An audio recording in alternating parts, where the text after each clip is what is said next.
Welcome back everyone, आपके अपने इस चैनल में जिसका नाम है एस कोचिंग सेंटर। आज की हम इस वीडियो में आज एक बहुत ही आसान और कहा जाए बहुत ही ज़्यादा इम्पोर्टेंट चैप्टर करने जा रहे हैं शुरू, जो कि क्लास 10th की क्या कहते हैं किताबों में पाया जाता है। उसी क्लास 10th की किताब का ये पहला पार्ट है, पहला चैप्टर है, जिसका नाम है केमिकल रिएक्शंस एंड इक्वेशंस।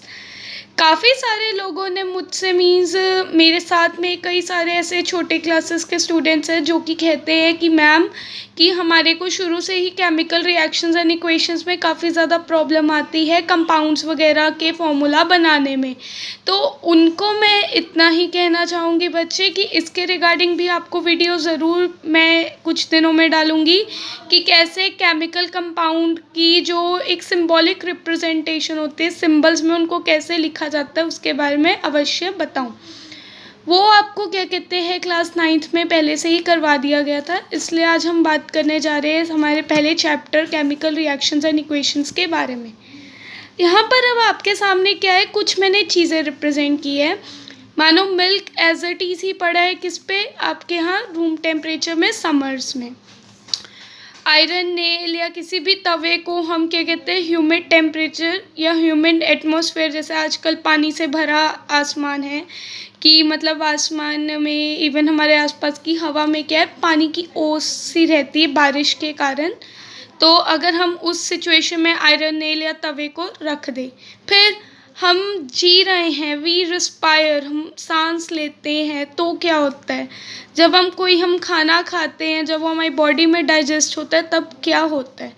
ये कुछ एग्जांपल्स हैं ऐसी एक्टिविटीज़ की डेली बेसिस पे जिसमें कुछ ना कुछ हमारे इनसाइड एक चेंज जो है हम महसूस करते हैं। अगर हम कुछ देर तक मिल्क को बाहर गर्मियों में रख दें तो क्या होता है, मिल्क थोड़ी देर बाद क्या हो जाए, खट्टा हो जाता है, या फिर जिसको हम आम भाषा में कहते हैं दूध क्या हो गया, फट गया है। फिर आयरन तवा, आयरन नेल को अगर हम एज इट इज़ बाहर पानी वाली एटमॉस्फेयर में रखें तो थोड़ी देर बाद देखते हैं उन पे क्या लग जाती है, जंग लग जाती है। हम सांस लेते हैं, अंदर ऑक्सीजन लेते हैं और बाहर कार्बन डाइऑक्साइड छोड़ते हैं। जब फूड हमारे बॉडी में डाइजेस्ट हो जाता है तो हमारे में क्या आती है, एनर्जी आती है। तो ये जितनी भी चीज़ें हो रही है किसकी तरफ रेफ़र कर रही है, कि केमिकल चेंज के तरफ। दो तरह के चेंज हमने पहली क्लासेस में पढ़े हुए हैं, फिजिकल चेंज और केमिकल चेंज। ये ऊपर जितनी भी डे टू डे लाइफ में चेंजेस होते हैं सब किस में आते हैं, केमिकल चेंज में आते हैं। मीन्स इन सब चीज़ों की वजह से जो एक चीज़ है वो केमिकली कैसे बदलती है। जब कभी जहाँ कहीं भी केमिकल चेंज होता है तो इट मीन्स वहाँ पर केमिकल रिएक्शन भी ज़रूर हुई होगी। तो आज हम शुरुआत करने जा रहे हैं और मैं केमिकल रिएक्शंस को आपको 3 एक्टिविटीज़ के थ्रू समझाऊंगी। तो सबसे पहले नज़र डालते हैं हमारी पहली एक्टिविटी पर। हमारी पहली एक्टिविटी का नाम है बर्निंग ऑफ मैग्नीशियम रिबन। हम इसमें क्या करेंगे, हम एक मैग्नीशियम रिबन जो ग्रे कलर का होता है उसको हम टोंग्स में पकड़कर बर्नर के थ्रू क्या करेंगे, जला देंगे। जैसे ही मैग्नीशियम रिबन जलता है तो एक वाइट कलर की फ्लेम आती है और हमारे पास क्या आ जाता है, उसी जले हुए रिबन की ऐश हम वॉच ग्लास में इकट्ठी करेंगे। क्या हुआ दोस्तों, जैसे ही हम मैग्नीशियम को जलाते हैं वो एक बहुत ही वाइट कलर की ब्राइट फ्लेम के साथ जलता है जिसे हम डैज़लिंग वाइट फ्लेम कहते हैं। मैग्नीशियम रिबन ग्रे कलर का होता है, वो खुद को किस में बदल देता है, सफ़ेद रंग के पाउडर में या फिर ऐश जिसे हम कहते हैं। पहले क्या हुआ, जैसे ही मैग्नीशियम रिबन जो है वो हवा में क्या हुआ, बर्न हुआ। एयर में क्या प्रेजेंट होती है दोस्तों, ऑक्सीजन प्रेजेंट होती है। ऑक्सीजन के साथ रिएक्शन होने से वो क्या, मैग्नीशियम खुद हो गया ऑक्सीडाइज्ड हो गया, उसमें ऑक्सीजन जो है साथ में रिएक्ट कर गई और हमारे पास क्या, वाइट ऐश बनी। उस वाइट ऐश को हम क्या कहते हैं, मैग्नीशियम ऑक्साइड। मैंने यहाँ पर कोशिश की है कि ज़्यादा से ज़्यादा पहले आपको सिंबॉलिक रिप्रेजेंटेशन से समझाऊँ।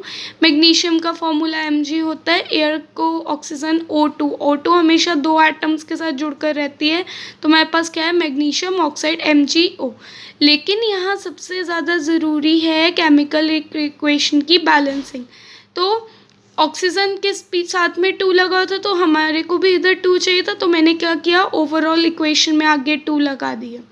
अब ऑक्सीजन में तो 2 आ गया, मैग्नीशियम के साथ भी 2 लग गया, इसलिए यहाँ पर भी हमारे को क्या करना पड़ा, मैग्नीशियम के आगे 2 लगाना पड़ा। अब कुछ बुक्स में दिया नहीं होगा, या आपको कभी टीचर्स ने थोड़ा बहुत क्या कहते हैं समझाते हुए बताया नहीं होगा।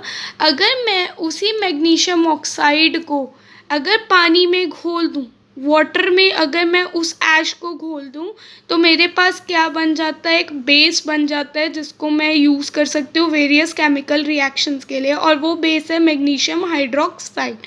मैग्नीशियम हाइड्रोक्साइड को मिल्क ऑफ मैग्नीशिया भी कहते हैं। अगर हम मैग्नीशियम ऑक्साइड को पानी में घोलते हैं तो मैग्नीशियम हाइड्रोक्साइड बनता है, जो कि क्या है, बेस। इस केमिकल रिएक्शन में क्या हुआ कि हमारे पास कोई जो चीज़ है, मैग्नीशियम एक रिबन से एंड में एक बेस बन गया, मतलब एक्वस फॉर्म में। तो यहाँ पर क्या हुआ, ओवरऑल उस चीज़ की स्टेट जो है वो चेंज हुई।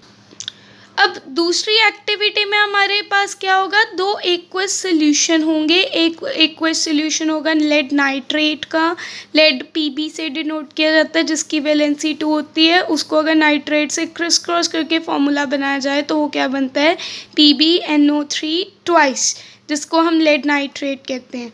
उसमें मैंने एक्वस सोल्यूशन डाला पोटाशियम आयोडाइड का। पोटाशियम आयोडाइड क्या है, थोड़ा ऑरेंजी कलर का सोल्यूशन होता है।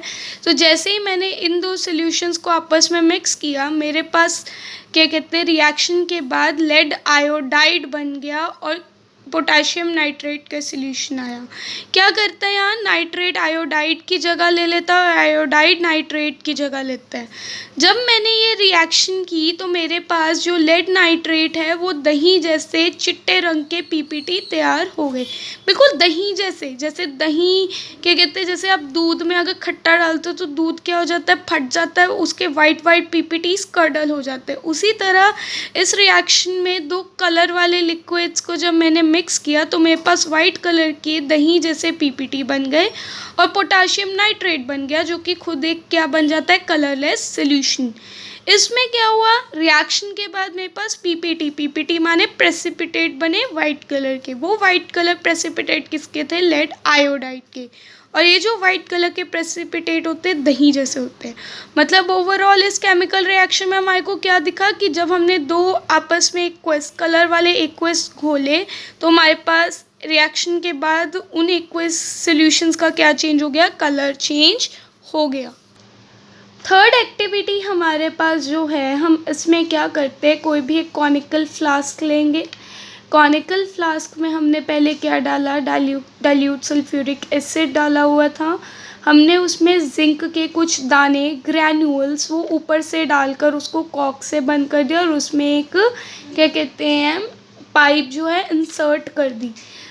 पहले जब हमने जिंक ग्रैन्यूल्स को डाला, ये रिएक्शन एकदम से नहीं होती, थोड़ा टाइम लेती है, क्योंकि हमारे पास जो एसिड है वो डिल्यूट है।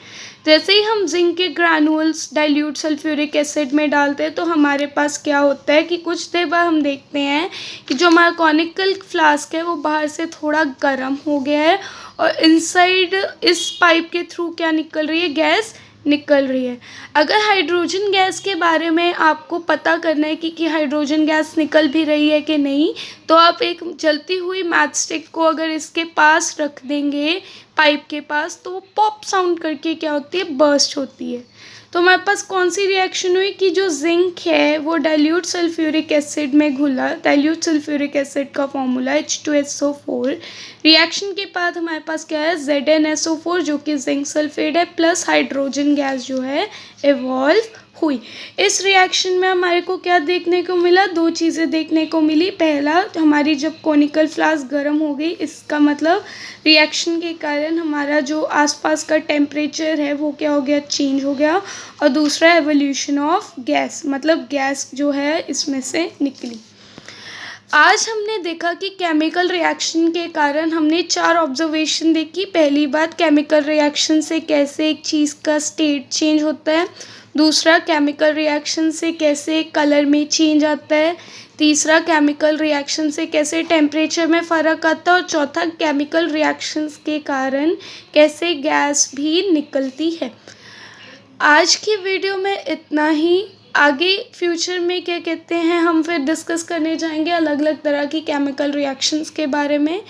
और अगर आपको मेरी आज की वीडियो पसंद आई हो तो प्लीज़ मेरे वीडियो के नीचे लाइक का बटन ज़रूर प्रेस करें और मेरे चैनल को सब्सक्राइब करना ना भूलें।